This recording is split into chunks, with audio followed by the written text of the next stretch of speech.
দেওয়ালে পিঠ ঠেকে গেছে, আপনার কোনো রাস্তা নেই বের হওয়ার মতো, কোনো জায়গা নাই, আপনি হতাশার মধ্যে পড়ে গেছেন, আপনি টেনশনের মধ্যে পড়েছেন, আপনার পাশে কেউ নাই, আপনাকে দেখবার মতো কেউ নাই, আপনাকে সকলে দূরে তাড়িয়ে দিয়েছে, আপনি একদম হতাশার মধ্যে পড়ে গেছেন।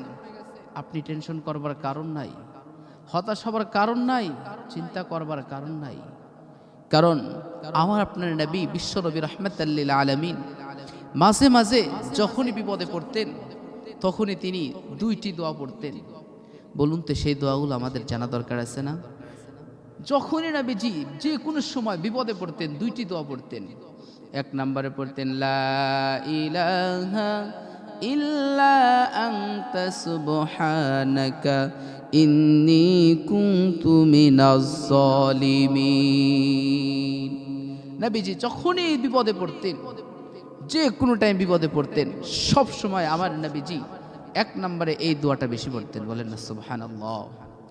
আমার নবীজি আবার যদি কখনো বিপদে পড়তেন আর একটা দোয়া পড়তেন। আমার নবীজি বলেন লা ইলাহা ইল্লাল্লাহুল আজিমুল হালিম লা ইলাহা ইল্লা হুয়া রব্বুল আরশিল আযীম লা ইলাহা ইল্লা হু রব্বুস সামাওয়াতি ওয়া রব্বুল আরদি ওয়া রব্বুল আরশিল কারীম। নবীজি যখনই বিপদে পড়তেন, যে কোনো সময় বিপদে পড়তেন, সব সময় আমার আপনার নবীজি দুইটি দোয়া বেশি বেশি পড়তেন, এই দুইটি দোয়া। তাহলে বলুন তো, আমাদের যদি দেওয়ালে পিঠ থেকে যায়, আমরা যদি হতাশার মধ্যে পড়ে যাই, আমরা কি এই দুইটি দোয়া পড়বো না?